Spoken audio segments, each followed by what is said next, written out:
Meus caros amigos, irmãos e irmãs, muito bom dia. É pela graça de Deus e com muita alegria que nós estamos aqui novamente. Eu desejo que você esteja bem, na paz de Jesus. Estamos aqui mais uma vez para refletir a palavra de Deus e também algumas palavras sobre o personagem do cristianismo que hoje é homenageado. Mas antes eu tenho uma pergunta a fazer para você e para mim também. Que tipo de cristão você acha que você é? Que tipo de católico eu acho que eu sou? Como está o nosso comprometimento com a nossa fé cristã? O Evangelho de hoje, em sua reflexão, vai nos levar a pensar um pouco sobre isso. Antes, porém, vamos agora falar sobre Ângelo, que nasceu em 1185 em Jerusalém, filho de José e Maria, coincidentemente, os nomes dos pais de Jesus. E eles eram de religião judaica. Porém, certo dia, Ângelo teve a revelação da Virgem Maria que lhe disse que seus pais teriam um novo filho. Algo bastante improvável, pois eles eram de idade bastante avançada. Mas tal fato aconteceu. Assim nasceu João, todos foram batizados e seus pais se converteram também ao cristianismo. Algum tempo depois, eles ficaram órfãos e foram ser cuidados por um patriarca chamado Nicodemos, no convento de Santa Ana, em Jerusalém. Após os 18 anos, Ângelo saiu e foi para o Monte Carmelo, em Israel, mesmo lugar onde o profeta Elias viveu. Lá ele passou 10 anos no mosteiro carmelita, e nessa fase já começaram a acontecer alguns milagres atribuídos a ele. De lá ele foi para mais alguns outros mosteiros, e numa certa ocasião o próprio Cristo lhe aparece e pede que vá evangelizar o povo da Sicília, uma ilha que fica ao sul da costa italiana. E a missão especial que lhe foi dada é de que ele convertesse um homem muito rico e poderoso daquele local, chamado Benegário, que vivia uma relação de incesto com sua irmã. Em 1213 ele foi ordenado sacerdote carmelita. E logo após isso ele foi, juntamente com alguns outros irmãos carmelitas, para Roma pedir ao Papa que regulamentasse a ordem da qual ele fazia parte. E ele conseguiu isso. Nessa romaria, um dia em Roma, ele visitando a igreja de São João de Latrão, ele encontrou duas pessoas que se tornariam depois santos muito conhecidos, São Domingos de Gusmão e Frei Francisco de Assis. Este último lhe disse que ele em breve seria martirizado. E assim Ângelo foi para a Sicília, passou por muitas cidades, fez muitas pregações, milagres e converteu muitas pessoas com o poder de suas palavras e os milagres que aconteciam. Finalmente ele chegou em Licata, uma cidade na Sicília onde ele terminaria sua vida. Com o poder de suas palavras, ele conseguiu converter a mulher que vivia a relação com o Benegário. Porém, no dia 5 de maio de 1220, após fazer uma pregação para aproximadamente 5.000 pessoas ao lado da igreja de Filipe e Tiago, em Licata, ele foi assassinado. Soube-se depois que o crime foi cometido a mando de Benegário, inconformado com a perda de sua amante.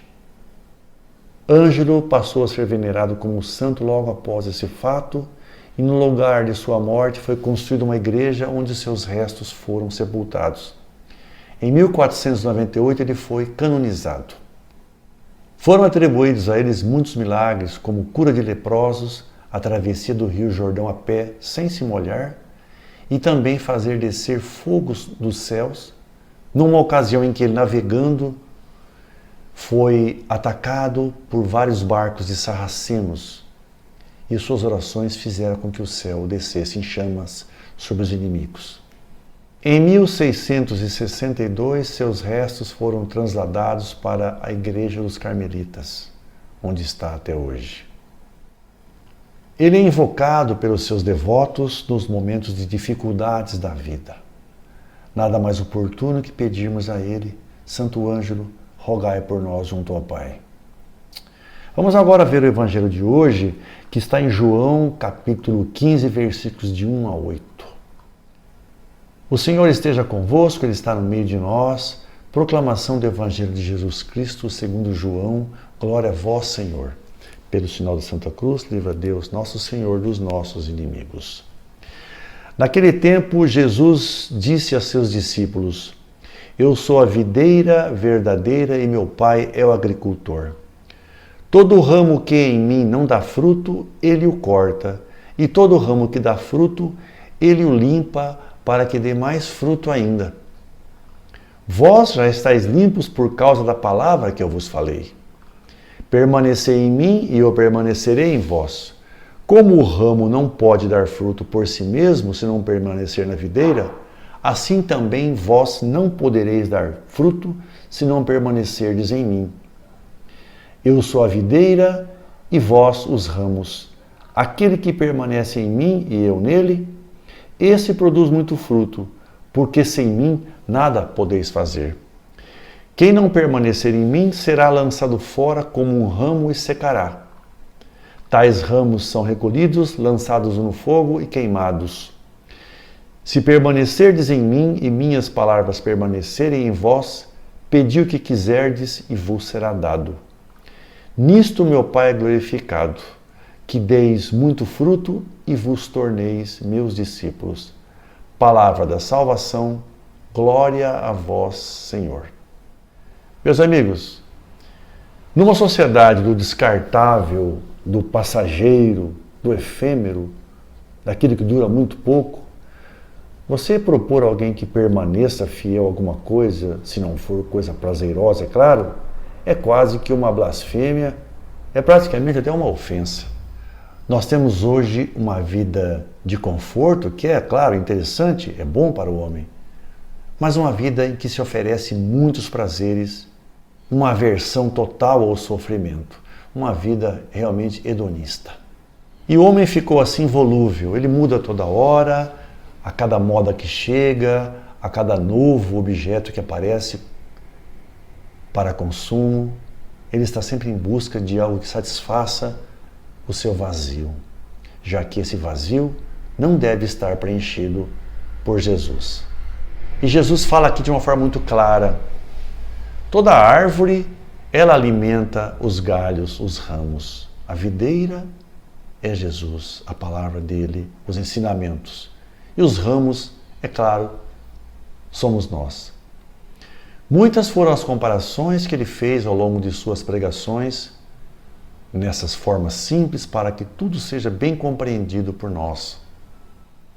O ramo que permanece firme, atado à videira, alimentado por ela, este dá bons frutos. E é aquilo que ele pede, é que nós demos bons frutos durante a nossa vida aqui na terra. E o fato dele pedir, recomendar que permanecesse nele, era porque ele sabia e estava divertindo mais uma vez os seus discípulos que dificuldades iriam acontecer. O perigo ia ser cada vez maior, a perseguição seria total. E ele insistia para que mesmo assim os discípulos permanecessem nele. Assim como pede nessa leitura e outras desse tipo, que nós permaneçamos fiéis aos ensinamentos que ele propôs durante todas as suas pregações. A dor, meus irmãos, é algo que se teme, é alguma coisa que o ser humano, é claro, por instinto, evita a todo custo.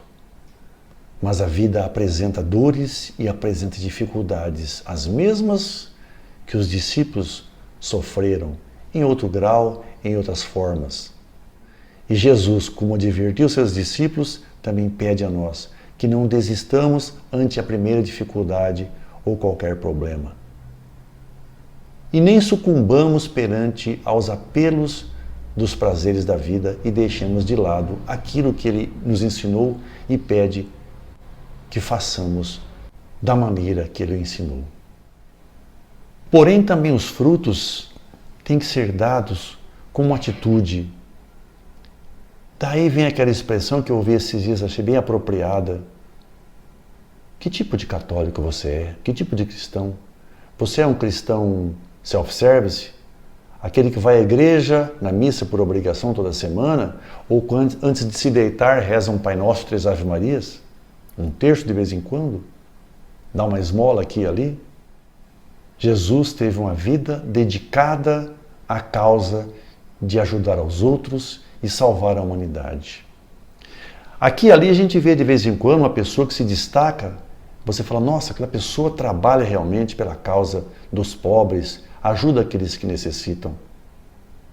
Temos muitos relatos. Até em nossa sociedade, no meio que vivemos, você pode encontrar uma pessoa aqui e ali, realmente dedicada a fim de cumprir totalmente esse mandamento como princípio de vida.